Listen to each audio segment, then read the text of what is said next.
13절부터 우리 18절까지 함께 읽겠습니다. 같이 읽겠습니다. 시작.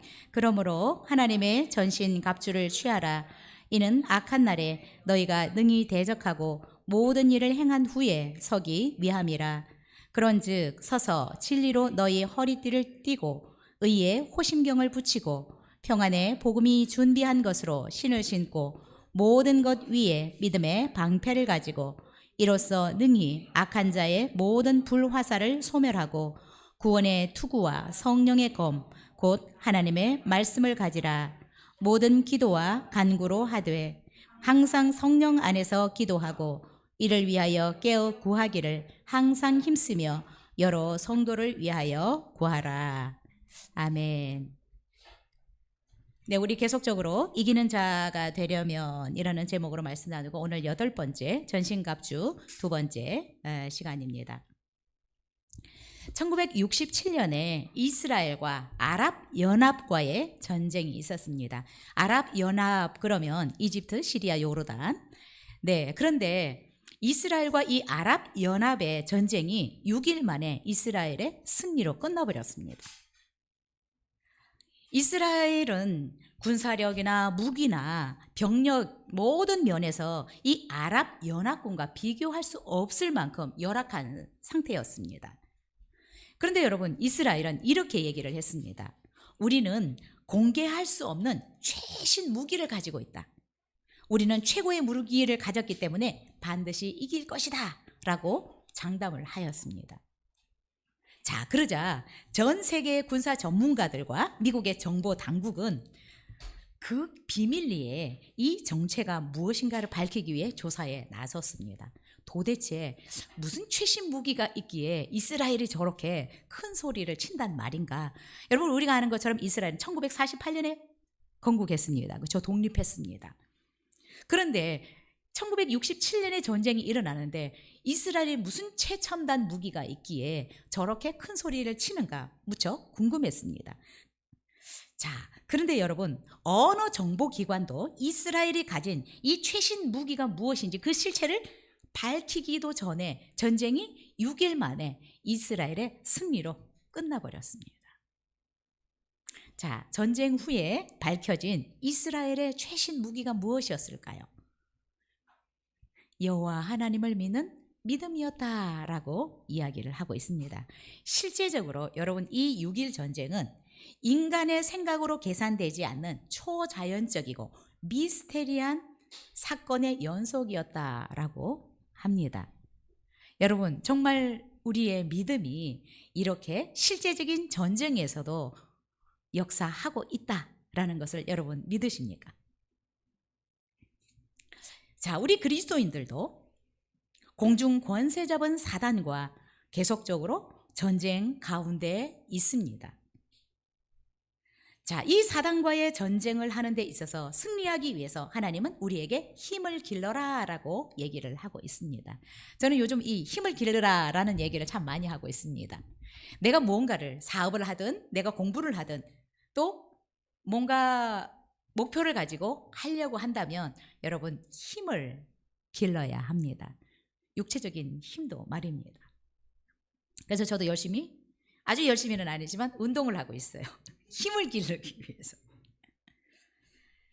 여러분, 영적 전쟁에서도 힘을 길러야 된다. 그런데 이 힘은 그리스도 안에 거할 때, 하나님의 능력이 덧입혀질 때 우리가 강건해진다.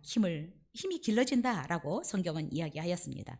그리고 우리가 적들로부터 승리하기 위해서, 이기기 위해서는 전신을 무장해야 된다. 전신갑주를 입어야 된다라고 이야기를 했습니다. 오늘 이 전신갑주 2번째 시간으로는 믿음의 방패, 구원의 투구, 이 2가지만 가지고 이야기를 하도록 하겠습니다. 자, 그러면 첫 번째로 믿음의 방패에 대해서 우리가 살펴보겠습니다. 16절 다시 한번 같이 읽겠습니다. 시작. 모든 것 위에 믿음의 방패를 가지고 이로써 능히 악한 자의 모든 불화살을 소멸하고. 자, 오늘 본문에 보니까 모든 것 위에 믿음의 방패를 가져라 라고 얘기를 하고 있습니다. 모든 것 위에. 자, 영어로 보면 in addition to all this 라는 말을 쓰고 있습니다. 앞에서 언급한 것과 더불어, 앞에서 언급한 것과 함께라는 의미입니다. 자, 앞에서 언급했던 것이 진리의 허리띠를 띠라, 의에 호심경을 붙여라, 복음의 신발을 신어라 라는 것을 말씀하셨는데, 그것과 더불어서, 그것과 함께 믿음의 방패를 가져라 라고 오늘 본문은 시작하고 있습니다. 여러분, 이 로마 군인들은 방패를 썼는데 120cm의 길이에 폭 70cm 정도는 되는 직사각형의 방패를 썼습니다. 이 방패는 보호용 무기죠. 그렇죠? 내 몸을 보호하기 위한 무기입니다. 그런데 이 방패는 보통 나무에다가 가죽을 덮어서 만든 방패와 또 어떤 거는 금속으로 된 방패도 있었다고 합니다. 그런데 어느 정도 이 방패가 크기가 크기 때문에 방패 뒤에 온 몸을 숨길 수 있었다고 합니다. 그래서 방패 뒤에 숨으면 아무리 비 오듯 날아오는 이 불화살에도 염려가 없었다라고 이야기를 합니다. 자, 그런데 이 고대 전쟁에서는 이 화살 끝에다가 송진을 발라 불을 붙여서 쏘았습니다. 그래서 이 불화살이 날아오면 방패로 막지 않으면 불에 타서 사람이 죽는 것입니다. 자, 그래서 이 불화살로부터 자신을 보호하기 위해서 이 로마 군인들은 가죽 위에다가 물을 묻혀서 불화살이 날아와도 번지지 않게 사용했다라고 얘기를 하고 있습니다. 자, 그런데 하나님이 그리스도인들이 영적 전쟁을 하는 데 있어서 믿음의 방패를 가져야 된다라고 말씀을 하고 있습니다. 군인들은 작전에서 이 불화살을 통해서 자신을 보호하려면 이 가죽으로 되었던 철로 되었던 이 방패를 써야 되는데, 그리스도인들에게는 믿음의 방패를 써야 된다. 철 방패가 아니라 믿음의 방패를 써야 된다라고 얘기를 하고 있습니다. 16절에서 이렇게 얘기를 합니다. 악한 자의 모든 불화살을 소멸하기 위해서는 믿음의 방패를 가져야 된다라고 이야기를 하고 있습니다. 여러분, 이 악한 자들, 사단들은 성도들을 향해서 수많은 종류의 부활 화살을 쏘아대고 있습니다. 그것도 한 방향에서만 아니라 각 방향에서, 전 방향에서 성도들을 향해서 이 불화살들을 날리고 있습니다. 이 사단들의 불화살을 막을 수 있는 것이 믿음의 방패다라고 이야기를 하고 있습니다. 그래서 이 믿음의 방패를 그리스도인들은, 영적 전쟁을 하는 그리스도인은 반드시 가져야 된다라고 강조하고 있습니다. 자, 그러면 이 믿음이라는 것이 무엇일까요? 여러분, 우리가 교회를 다니는 것과 믿음이라는 것은 다릅니다. 그렇죠? 교회를 다니지만 이 믿음의 방패를 가지지 못하고 다니는 분들도 있을 수 있습니다. 믿음이라는 것은 무엇이냐? 신앙생활이라는 것은 무엇이냐? 신앙생활을 잘 한다는 것은 무엇이냐? 여러분, 우리가 신앙생활을 잘 하면 목사가 되는 것입니까? 신앙이 좋은 사람이 물론 장로가 되고 목사가 돼야 됩니다. 그러나 여러분, 목사가 되고 장로가 되고 집사가 되어도 신앙이 좋지 않은 사람들이 많이 있을 수 있습니다. 자, 그래서 우리가 믿음 생활을 잘 한다라고 하는 것은 교회를 안 빠진다라는 것과 다릅니다. 신앙이 좋다라고 하는 것은 내가 장로다라는 것과 다릅니다. 자, 신앙이 좋다, 믿음이 좋다라고 하는 것은 하나님이 살아계신 것이 믿어진다. 이 말씀이 하나님의 말씀이라는 것이 믿어지는 사람, 이 사람은 신앙이 좋은 사람입니다. 하나님이 안 보이는데 믿어져요. 성경에 기록된 말씀이 진리라고 믿어집니다. 이것이 믿어지는 사람이 신앙이 좋은 사람입니다. 그래서 우리는 목사인 것도 좋고 집사인 것도 좋지만 하나님의 말씀이 믿어지는, 하나님이 보이지 않지만 때때로 내가 어려운 일을 당하지만 하나님이 나를 사랑하시는 것이 믿어져야 되고, 내가 고통 가운데 있지만 하나님은 선하시다는 것이 믿어져야 되고, 이것이 믿어질 때 우리가 하나님에 대한, 말씀에 대한 믿음이 좋다라고 볼 수 있습니다. 그래서 우리가 개념 정리를 잘 해야 됩니다. 내가 봉사를 열심히 하면 믿음이 좋은가?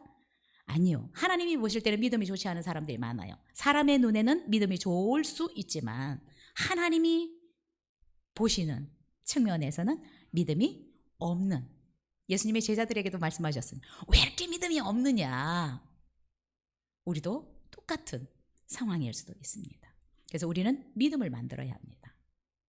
하나님이 믿어지는, 내가 어떤 상황 가운데서도 하나님이 선하다고 믿어지는, 하나님은 나를 미워하시는 것이 아니라 사랑하신다고 믿어지는, 나를 위해서 하나님은 최고 좋은 것을 주실 것이다라고 기대하는 믿음, 이런 믿음들이 만들어져야 됩니다. 이 믿음을 가져야 된다라고 말씀하고 있습니다. 여러분, 이런 믿음이 없을 때에는 신앙생활을 하면서도 다 사단의 불화살에 넘어져서 꼬꾸라집니다. 넘어집니다. 믿음을 안 만들어서 그렇습니다. 교회를 다녔지만, 직분은 받았지만 이 믿음을 만들지 않으면 우리가 불화살에 언제 쓰러져서 넘어질지 모르는 것입니다. 자, 그래서 여러분, 하나님이 말씀하시는 이 믿음의 방패, 믿음을 가져야 되는데 이 믿음은 어떻게 만들어지느냐? 하나님을 알아야 믿어집니다. 하나님을 모르고 덮어놓고 신앙생활 잘하는 사람 없습니다. 잘한다고 착각하고 또 잘해 보이는 것뿐이지 실제적으로 잘하지는 못합니다. 하나님이 어떤 분인지 모르는데 여러분 어떻게 믿겠어요? 우리가 얼마나 의심이 많은데, 하나님의 능력을 보고도 못 믿는데, 하나님이 어떤 분인지를 아는 것이 중요합니다. 그래서 우리가 성경을 배우고 성경을 읽고 묵상하는 것입니다. 왜요? 하나님을 믿어야 되는데 하나님이 어떤 분인지 알아야 믿죠. 하나님이 어떤 능력을 가졌는가? 하나님이 얼마나 선하신 분인가? 얼마나 하나님의 능력이 무한한가? 또한 하나님이 나를 얼마나 사랑하시는가? 이것을 알아야 그분이 믿어지는 것입니다. 믿어주는 것이 아니고 믿어지는 것입니다. 근데 우리는 믿어주려고 노력을 하고 있어요. 이것도 안 보고 하나님이 어떤 분인지도 모르고 그렇다니까 믿어주려고 애쓰니까 여러분, 이게 믿음이 되겠습니까? 믿어주려고 하지 마시고 믿어줘야 합니다. 그러려면 성경을 통해서 알아야 합니다. 그래서 성경 공부를 열심히 하시고 읽고 묵상하고 설교를 다시 들으면서 다시 생각해보고 묵상하고 하나님의 말씀을 진리로 믿어야 여러분 믿음의 방패를 가질 수 있습니다. 사단이 쏘는 불화살들은 수없이 많은 종류의 불화살들이 있습니다. 많이 있겠지만 우리가 몇 가지만 살펴보겠습니다. 자, 사단이 우리에게 날리는 이 불화살들은 첫 번째로 어떤 종류의 불화살일까요? 거짓말입니다. 그렇죠? 이 사단은 거짓의 아비라고 얘기를 했습니다. 거짓말장이. 입을 열어서 하는 모든 것들이 다 거짓말. 그 속에는 진리가 없기 때문에 다 거짓말만 합니다. 사단은 끊임없이 우리를 향해서 거짓 정보를 우리에게 날립니다. 그래서 어찌하든지 우리를 하나님과 멀어지도록 하려고 합니다. 자, 사단은 어떻게 거짓말을 해요? 하나님의 말씀대로 살지 않아도 괜찮아. 하나님 말씀대로 살지 않아도 아무런 일이 일어나지 않아. 하나님의 말씀대로 살지 않아도 된다고 계속해서 우리에게 거짓말을 합니다. 여러분, 그래서 아담과 하와는 사단의 이 거짓말에 속아서 넘어졌습니다. 그래서 결국 온 인류를 사망에 이르게 하였습니다. 사단은 지금도 끊임없이 우리에게 그냥 말씀 안 읽어도 돼, 말씀 공부 그렇게 열심히 안 해도 돼 라고 우리를 속입니다. 오래 믿은 사람도 저렇게 살던데 이 정도면 되지 않아? 계속해서 우리를 속이고 있습니다. 그러나 예수님은 말씀하셨습니다. 사람은 떡으로만 사는 것이 아니라 하나님의 말씀으로 살아야 된다라고 말씀하고 있습니다. 자, 두 번째로 사단은 어떤 거짓의 화살을 우리에게 날릴까요? 전공, 정죄와 비난의 화살들을 우리에게 계속해서 쏘아대고 있습니다. 우리를 정죄하고 비난해서 자꾸 하나님과 어찌하든지 멀어지게 만들고 우리의 영을 죽이려고 하고 있습니다. 여러분, 정말 신실하게 하나님 앞에 하루에 3번씩 기도하는 이 다니엘을 향해서 사단은 어떻게 해요? 정죄와 비난의 화살을 쏩니다.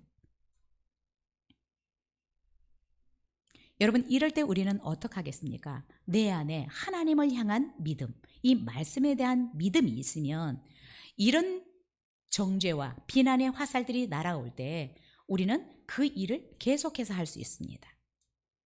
그러나 내 안에 하나님에 대한 말씀에 대한 믿음이 없으면 거기에서 포기합니다. 저는 이 설교를 준비하면서 한국 교회를 향해서 세상이 손가락질을 합니다. 비난을 합니다. 코로나19를 확산한 원산지가 교회인 것처럼, 그러나 속지 않아야 합니다. 여러분, 교회는 그런 곳이 아닙니다. 세상은 교회를 향해서 그렇게 손가락질하고 비난하지만 여러분, 코로나19의 확산지가 왜 교회입니까? 수많은 교회들은 엄청나게 이 코로나19 방비를 잘하고 있습니다. 수칙을 잘 지키고 있습니다. 여러분 스스로도 속지 않아야 합니다. 왜 교회가 코로나19의 원산지인가? 나라가 잘못한 부분이 있으면서 이런 것들을 뒤집어 씌우면 안 되는 것입니다. 우리는 속지 않았으면 좋겠습니다. 저는 우리 교회가 절대로 코로나19의 확산 원산지가 아니라고 생각합니다. 자, 그런데 믿음이 있으면 여러분, 그래서 우리가 누구의 말이나 정부의 말이든 분별할 수 있어야 합니다. 진리를 기준으로 해서. 다니엘은 자기 안에 하나님의 말씀이 있었습니다. 하나님을 믿는 믿음이 있었어요.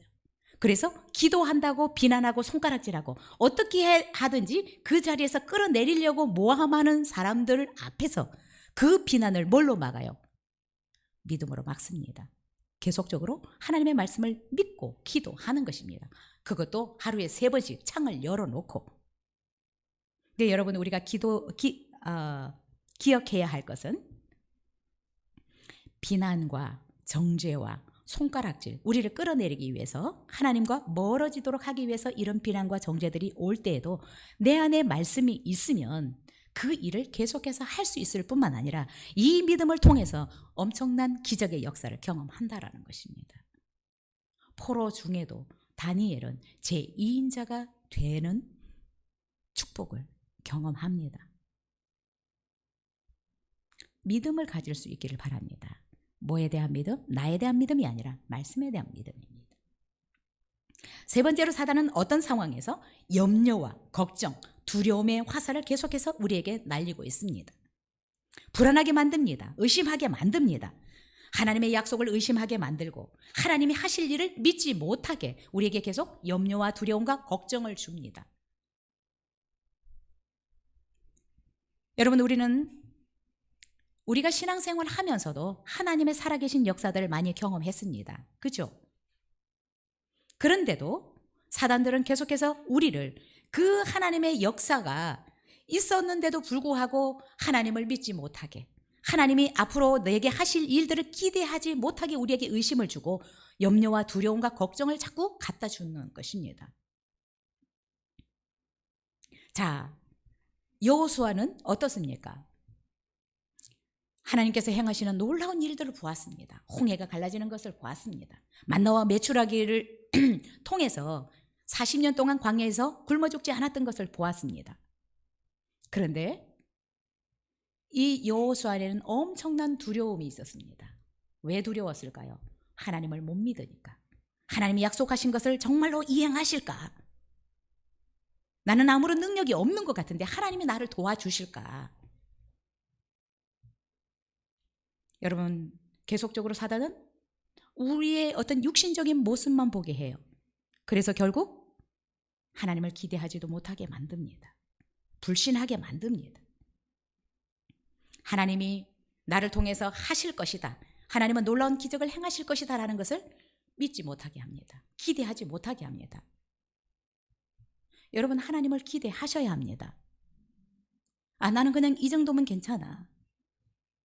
그런데 하나님은 하나님을 기대하는 사람들에게 기적을 베푸십니다. 그래서 새 일을 행하신다는 것을 여러분이 기대하셔야 됩니다. 그래야 하나님이 그 일을 하실 수 있습니다.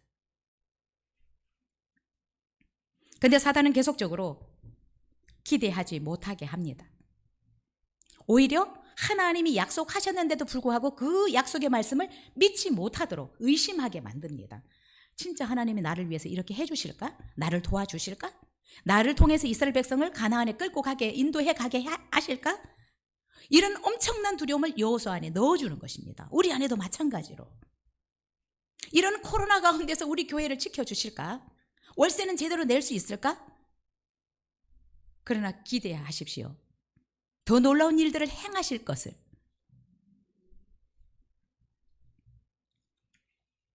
여러분, 하나님이 어떤 분이신지를 모르면 하나님이 함께 하신다, 하나님께서 말씀에서 약속하신 이 약속의 말씀을 하나님이 이루신다라는 것을 기대하지 못합니다. 그리고 내 인생에서도 큰 것을 기대하지 못해요. 나 그냥 이렇게 살다가 죽지 뭐 이 정도면 괜찮아. 사단은 우리로 하여금 꿈꾸지 못하게 하고 기대하지 못하게 만듭니다. 여러분 자신을 보지 마시기 바랍니다. 우리 안에 계신 분은 우리가 기대하면 우리를 기름을 부으셔서, 능력을 부으셔서 그 일을 행할 수 있도록 도우실 것입니다. 네 번째로 사단은 믿는 자들을 공포와 협박의 화살을 믿는 자들에게 날리고 있습니다. 또한 믿는 자들을 업신여기고 조롱하고 꼼짝하지 못하게 만듭니다. 여러분, 협박하고 핍박을 통해서, 공포를 통해서 하나님의 백성들을 꼼짝하지 못하게 만듭니다. 여러분, 이 골리앗은 이스라엘 백성들을 향해서 공포와 협박의 화살을 날렸습니다. 그러자 진짜로 이스라엘 백성들은 온 사람들처럼 수많은 군인들이 한 발자국도 못 나가고 두려워 떨고 있었습니다. 여러분, 사단은 우리를 속이려고 할 것입니다. 너 능력이 없잖아. 너는 뭐 별로 학벌도 없잖아. 백도 없잖아. 가진 것도 없잖아. 너 머리도 별로 안 좋잖아. 계속해서 우리에게 협박하고 공갈을 칩니다. 속지 마시기 바랍니다. 여러분, 내가 알고 있는 내 IQ가 얼마든지, 내게 주어진 상황이 어떻든지 하나님이 하시기를 원하시면 하실 수 있습니다. 또 우리가 하나님이 하신다라는 믿음을 가지고 하나님께 도움을 요청하면 하나님이 그 일을 감당할 수 있는 능력을 우리 가운데 부으십니다. 하나님의 능력이 덧입혀지면 여러분, 그것을 기름 부어진다라고 얘기를 하잖아요. 기름 부어지면 그 일을 감당해낼 수 있는 것입니다. 여러분, 우리가 다윗과 같았으면 좋겠습니다. 골리앗은 거의 3m에 가까운 사람입니다. 무장하고 온 이 무게만 해도 57kg였다라고 얘기를 하고 있습니다. 여러분, 이 무장한 것, 그냥 눈에 보이는 거인은 여기에 여러분 주눅들지 마십시오. 다윗은 하나님에 대한 절대적인 믿음이 있으니까 골리앗을 향해서 뭐라고 얘기를 합니까? 내가 오늘 너를 공중에 새 밥이 되게 해주겠다. 어떻게 이런 말을 할 수 있습니까? 믿음 없으면 절대로 이런 말을 못해요. 홍해 앞에서 모세가 이스라엘 백성들 향해서 우리 뒤에 추격해오는 특별 병거들 두려워하지 마라. 어떻게 그런 말을 할 수 있어요? 하나님을 믿는 믿음이 있으면 이런 담대한 말을 할 수 있습니다. 이스라엘이 아랍군과의 연합전쟁에서 우리는 최신 무기를 가졌기 때문에 우리가 반드시 이길 것이다. 여러분, 이렇게 이런 말을 할 수 있습니까? 믿음이 있는 자들은 할 수 있습니다. 저는 기도합니다. 제가 살아왔던 방식이 이 믿음을 사용하는 방식입니다. 저는 왜 교회를 세우게 하셨을까? 이 믿음의 방식을 전수하라고 하는 것 같아요. 그래서 우리 교회 성도님들은 그냥 무늬만 그리스도인들이 아닌 진짜 믿음을 사용하는 믿음의 용사들로 키우라고 말씀하시는 것 같습니다. 그래서 저도 신나졌어요. 하나님이 계속 요즘 이런 부분에 대해서 우리 교회가 나가야 될 방향과 제가 어떻게 하나님의 나라를 섬기고 우리 성도님들을 섬겨야 되는데 가르쳐 주셔요. 그래서 정리하고 있습니다. 그런데 신이 나더라고요. 뭔가 속에서 기품이 있어요. 이게 내가 하는 것이 아니지만 우리 성도님들이 변화될 것을 생각하니까. 그러면 이 성도님들을 보고 하나님이 기뻐하실 모습을 기억하니까 안에서 기쁨이 올라오더라고요. 신이 나더라고요. 기대가 되더라고요. 다윗과 같은 사람들이 저는 우리 성도님들이 되리라고 믿습니다. 홍해 앞에서도 담대하게 모세처럼 믿음의 고백을 해내서 그 역사의 주인공이 되는 그런 성도님들이 될 거라고 저는 기대합니다. 우리 교회 하나님께서 그래서 많은 일들을 지금 이루어가고 있습니다. 역사들을 일으키고 있습니다. 이런 것들을 통해서도 나에게도 하나님이 충분히 하실 수 있다라는 믿음을 여러분이 가질 수 있기를 바랍니다. 여러분, 믿음이 있는 자는 골리앗처럼 거구지만 총무장을 하고 나왔지만 그를 쓰러뜨릴 수 있고 머리를 벨 수 있습니다. 다윗은 그의 고백대로 혼장담했던 것처럼 골리앗의 목을 골리앗의 칼로 잘라서 승리했습니다. 여러분, 다윗의 형들은 전쟁에 나갈 만한 사람들이었고 3명이나 전쟁에 나가 있었지만 여러분, 이 골리앗의 말에 두려워 떨어서 한 발자국도 움직이지 못했습니다. 그러나 아직 어려서 이 갑주도 입지 못한 다윗은 당당하게 골리앗을 향해서 선언하고 골리앗의 머리를 직접 가서 베었습니다. 하나님이 우리에게 기대하시는, 하나님의 자녀들에게 기대하는 모습이 어떤 모습일까요? 이런 모습을 상상하십시오. 다윗과 같은 용사의 모습을, 나도 이렇게 될 수 있다. 여러분, 하나님의 말씀을 믿는 사람들, 하나님이 나와 함께 하심을 믿는 사람들, 하나님이 나에게 능력을 베푸실 것이다라는 믿음을 가진 사람들은 사단의 어떤 거짓말도 다 막아낼 수 있습니다. 그리고 사단의 말을 밟아버릴 수 있습니다. 신경 쓰지 않습니다. 두려워하는 정도가 아니라 밟아버립니다. 사단은 끊임없이 우리의 상황과 문제들을 통해서 또 우리의 연약함을 통해서 우리를 넘어뜨리려고 합니다. 우리에게 거짓말을 합니다. 비난합니다. 손가락질을 합니다. 또한 때때로 협박 공갈합니다. 그러나 속지 마시기 바랍니다. 우리는 하나님의 자녀들입니다. 하나님 우리와 함께 하고 있습니다. 하나님은 하나님께서 약속하신 것 다 우리를 통해서 이루실 것입니다. 여러분, 우리가 정말 믿음을 가지면 사단들은 우리에게서 떠나가게 돼 있습니다. 우리에게 힘을 발휘할 수가 없습니다. 당당해졌으면 좋겠습니다. 그리고 내가 하나님의 자녀라는 이 믿음이 엄청난 능력이 있다라는 것을 믿으셔야 돼요. 이 믿음만 만들어지면 여러분 정말 개척자들이 될 수 있습니다. 어디를 나가도 두렵지 않을 수 있습니다. 저는 아무것도 없지만 맨 땅에 헤딩했지만 이 믿음으로 살아왔어요. 그래서 제가 여기 지금 서 있는 것입니다. 여러분, 외국 10년 생활이 쉽지 않은 삶입니다. 누군가 우리 부모님이나 형제들이 저를 후원하지 않기 때문에 아무것도 없는 상태에서 믿음으로 박사과정을 한다, 선교사 생활을 한다라는 것이 여러분 쉽지 않아요. 그러나 어렵다라고 생각하지 않습니다. 믿음이 있으면. 믿음을 만드시기 바랍니다. 그래서 여러분 자꾸 성경을 읽으시고 하나님이 어떤 분인지를 여러분이 발견하시고 그 하나님이 내 아버지라는 사실을 여러분 믿을 수 있었으면 좋겠습니다. 두 번째로 우리 구원의 투구에 대해서 살펴보겠습니다. 자, 17절 같이 읽겠습니다. 시작. 구원의 투구와 성령의 검 곧 하나님의 말씀을 가지라.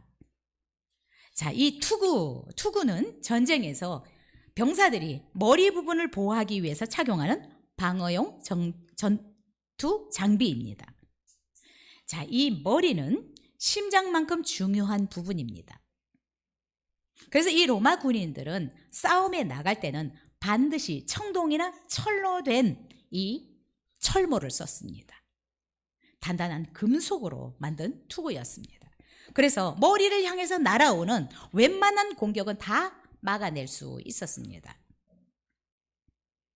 자, 그래서 이제 전쟁 영화 같은 거를 보더라도 뭐 내무반에서나 평상시에는 이 뭐 그냥 안 쓰든가 아니면은 천으로 된 모자를 쓰더라도 전쟁에 나갈 때는 반드시 갈아서 쓰잖아요. 그렇죠? 철모를 씁니다. 자, 그래서 이 투구를 착용하는 것은 머리를 보호하는 것뿐만 아니라 다른 중요한 목적도 있습니다. 여러분, 우리의 머리는 이 지시를 내리는 본부입니다. 그렇죠? 뭐 지금 뭔가가 날아오고 있다. 그러면 눈을 감아야 된다. 이라는 것을 머리에서 다 디렉션을 주는 것입니다. 그렇죠? 지시를 주는 것입니다. 그래서 이 머리는 우리의 마음과 생각, 더 나아가서 우리의 몸을 관장하는 이 기관입니다. 그래서 머리가 굉장히 중요한 것입니다. 자, 그런데 이 투구를 쓴다라고 하는 것은 머리 부분을 단순히 보호하는 것뿐만 아니라 이 투구를 쓰는 것은 내가 지금 전쟁에 참여하고 있는 군인이다라는 것을 인식시켜 줍니다. 평소에는 천모자를 쓰다가 이 철모를 쓴다라고 하는 것은 전시다. 내가 지금 전쟁에 참여하고 있는 군이다라는 것을 인식할 수 있도록 하는 역할을 한다는 것입니다. 자, 그러면 우리 그리스도인들에게 구원의 투구를 써라. 철모가 아닌 구원의 투구를 써야 된다라고 말씀을 하고 있습니다. 우리는 그런데 이 구원의 투구를 항상 쓰고 있어야 합니다. 왜요? 항상 전쟁 중에 있거든요. 이 영적 전쟁은 쉬는 시간이 없습니다. 그래서 이 구원의 투구는 항상 착용하고 있어요. 그러면 이 투구, 이 구원의 투구라는 것은 예수 그리스도를 믿음으로 말미암아 하나님의 자녀가 되었다라고 하는 이 구원의 확신을 갖는 것입니다. 우리가 저번에도 한번 살펴봤던 것처럼 내가 예수 그리스도를 믿음으로 말미암아 죄도 용서받았고 하나님의 자녀가 되었다라고 하는 이 확신을 갖는 것이 무엇보다 중요합니다. 왜 그렇습니까? 내가 예수 그리스도를 믿음으로 말미암아 하나님의 자녀가 되었다라고 하는 것은 내 정체성입니다. 영적 전쟁에서의 내 정체성, 나는 하나님의 자녀다. 죄의 모든 문제들은 다 해결이 되었다라고 하는 이 정체성을 내가 늘 가지고 살아야 된다라는 것입니다. 여러분, 우리가 하나님의 자녀라는 이 정체성을 반드시 그리고 분명하게 가지고 살아야 되는데, 왜냐하면 사단이 끊임없이 우리를 속이려고 하기 때문에 그렇습니다. 자, 하나님의 자녀라는 정체성이 분명한 사람, 여러분들도 경험할 수 있을 것입니다. 내가 하나님의 자녀라는 이 정체성이 분명하면 여러분 말을 들으면 힘이 있어요. 어떤 상황이 되어도 두렵지 않아요. 저도 아무것도 없는 사람이고 뭐 자녀도 없고 남편도 없고 돈도 없고 집도 없고 아무것도 없어요. 그러나 힘은 있어요. 두렵지 않아요. 우리가 하나님에 대한 정체성이 분명해지면 힘이 있습니다. 그리고 사단들은 이런 자들을 두려워합니다. 왜요? 밟아버리거든요. 밟아버리거든요.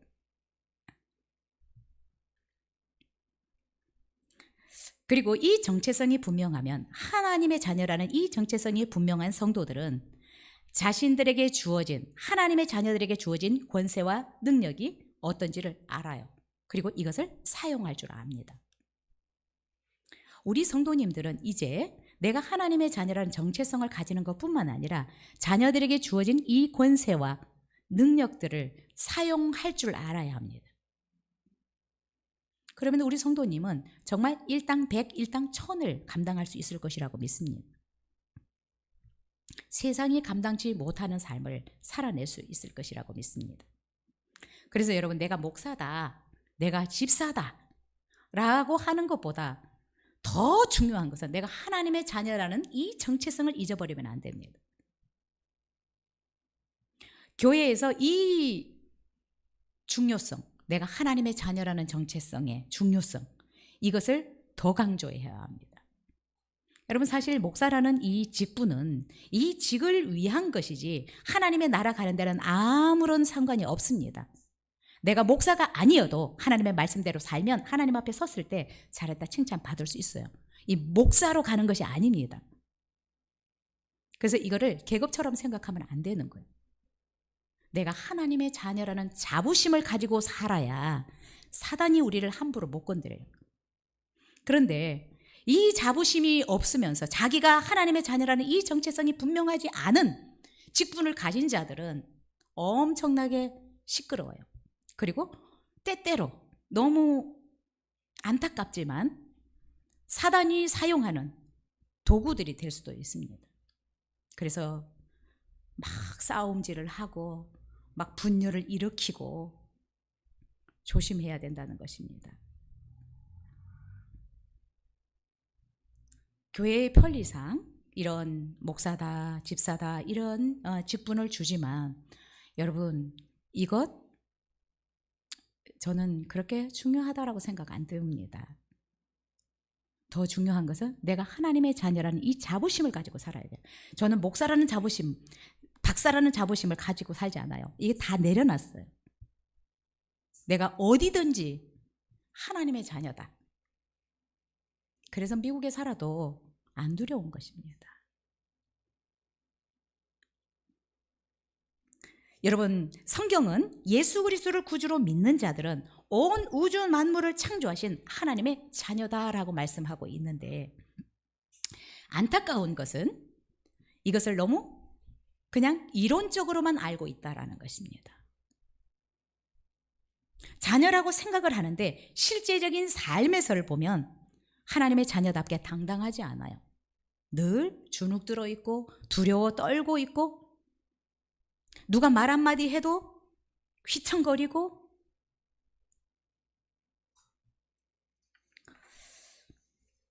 여러분, 하나님의 자녀라는 이 신분은 내가 육체적으로 조금 건강하지 않아도, 내 연봉이 좀 작아도, 내가 그렇게 넓은 집에 살지 않아도 아무런 차별도 없고 상관도 없는 것입니다. 자, 하나님의 자녀라는 이 정체성이 분명하지 않은 사람들은 주변 상황에 너무 영향을 많이 받아요. 더 나아가서 사단의 공격의 표적이 될 수도 있습니다. 왜? 이 정체성이 분명하지 않으면 계속해서 건드립니다. 그래서 여러분, 쥐가 자꾸 올 수 있고 바퀴벌레가 올 수 있는 것은 이걸 빨리 없애버려야 돼요. 그렇죠? 내 안에 이런 하나님의 자녀라는 분명한 확신, 이것이 없다면, 이것을 만들면 사단이 함부로 나를 건드리지 못해요. 그리고 여러분, 내가 하나님의 자녀라는 이 정체성이 분명하지 않으면 여러 가지 문제들이 따라옵니다. 삶에 힘이 없어져요. 신앙생활이 재미있지 않습니다. 왜요? 아무 일이 안 일어나거든요. 아무 일이 일어나지 않아요. 왜 우리가 하나님의 자녀라는 이 정체성을 분명히 알고 살아야 될까요? 그 정체성을 가지고 살아야 할까요? 내가 하나님의 자녀라는 정체성이 분명하지 않으면 하나님을 사랑하지도 하나님의 말씀에 순종하지도 않습니다. 그냥 안 해도 되고 기분 내키면 좀 하고 말씀대로 살아볼까? 그리고 이 정체성이 분명하지 않은 사람들은 하나님 앞에 당당하게 나가서 요구를 못해요.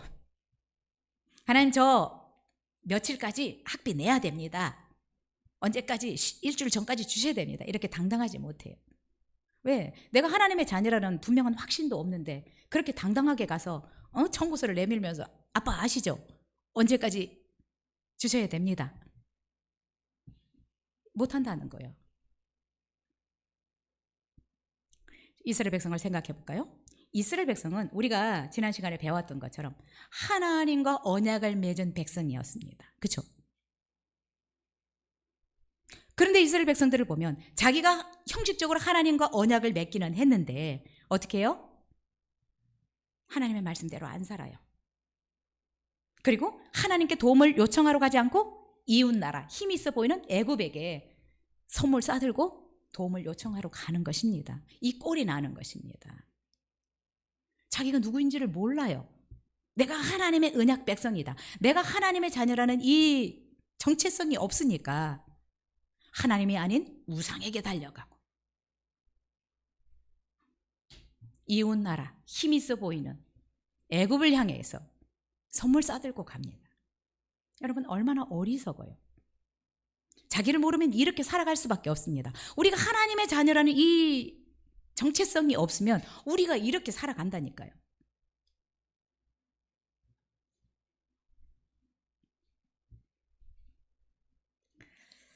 자, 여러분 이스라엘 백성들이 왜 이렇게 오랜 기간 동안 나라도 없이 유리하고 방황하고 힘들게 살았다고 여러분 생각이 되십니까?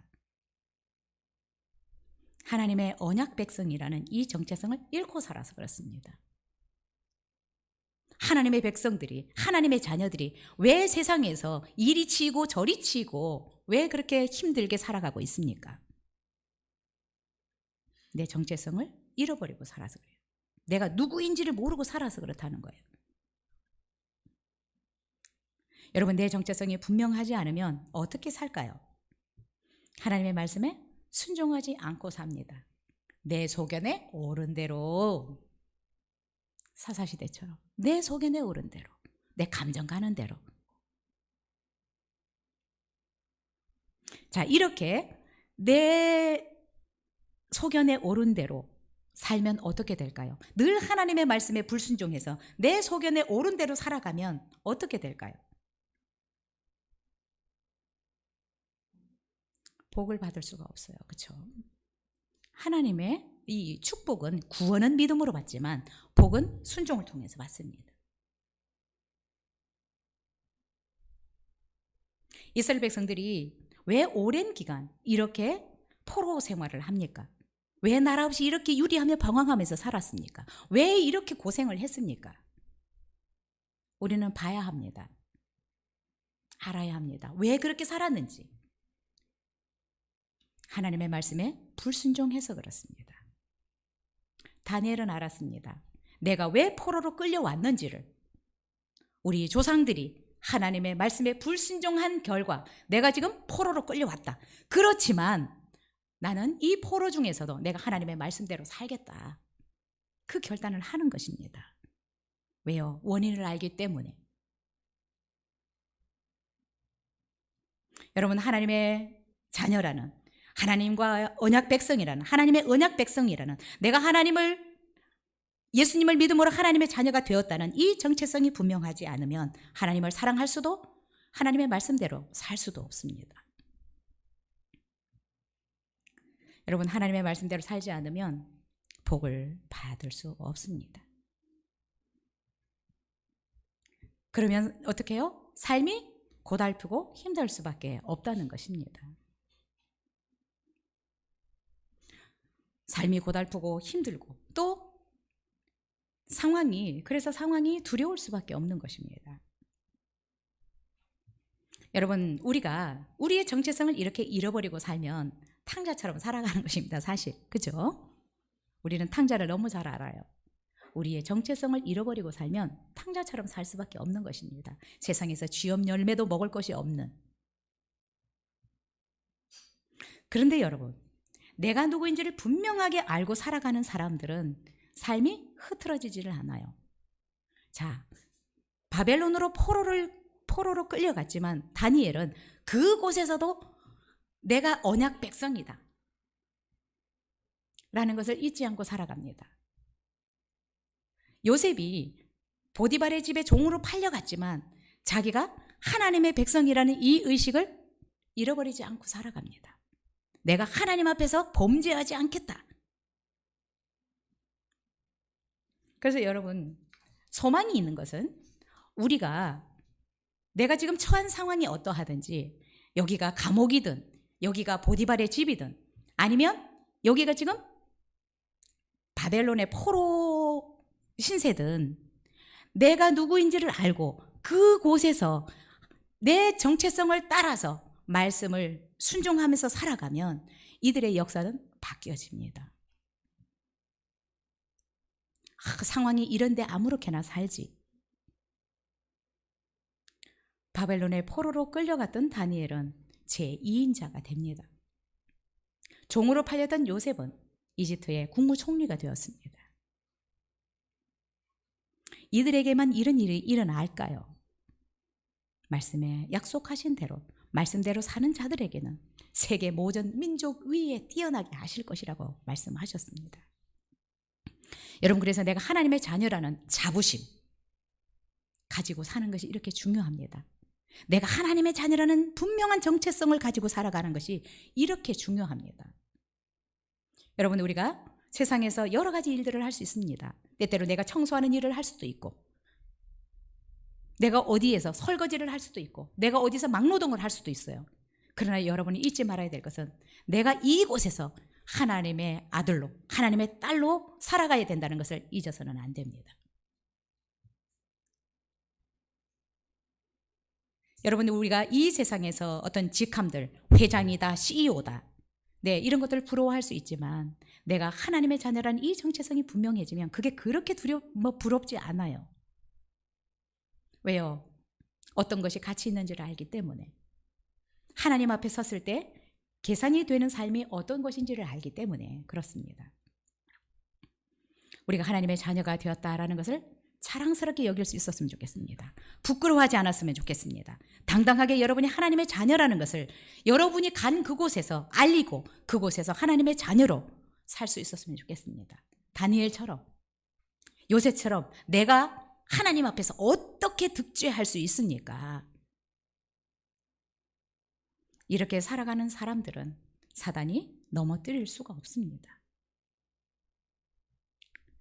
자, 그리고 내가 하나님의 자녀다, 내가 언약 백성이다 라는 이 정체성이 분명하지 않으면 예수님을 믿는다라고 하는 것을 자랑스럽게 말할 수가 없습니다. 내가 예수님의 제자라는 것을 내가 당당하게 이야기할 수 없습니다. 베드로를 보십시오.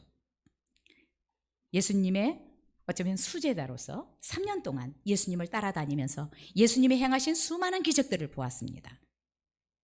그런데 여러분, 자기에게 아무런 영향도 줄 수 없는 이 계집종 앞에서 나는 예수님을 모르는 사람이야 라고 하면서 저주까지 하면서 예수님을 부인했다라고 얘기를 하고 있습니다.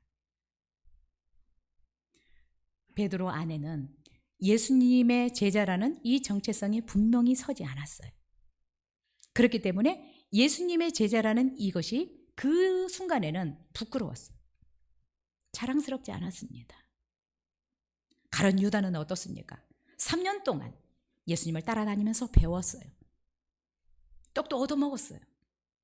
또 때때로는 예수님의 제자라는 것 때문에 우쭐해졌습니다. 그런데 은30에 예수님을 팔아버렸어요. 예수님의 제자라는 정체성이 불분명했어요. 없었어요. 그래서 은30보다 예수님이, 또 내가 예수님의 제자라는 것이 자랑스럽지 않았어요. 예수님의 제자라는 것과 은30을 바꿀 수 있는 것입니다. 정체성이 분명하지 않으니까 어떤 것이 중요한지도 모르는 것입니다. 여러분, 우리도 조심하셔야 될 것은 내가 하나님의 자녀다, 예수 그리스도를 통해서 나는 구원받은 하나님의 백성, 하나님의 자녀, 천국 백성이라는 이 정체성이 분명하지 않으면 언제 이렇게 될지 모르는 것입니다. 내가 언제 주님을 떠날지 모르는 것입니다. 이스라엘 백성들처럼 하나님 외에 다른 것을 더 추구하면서 살아갈 수 있습니다. 하나님보다 다른 누군가가, 물질이 누군가가 더 중요하다라고 생각할 수 있는 것입니다.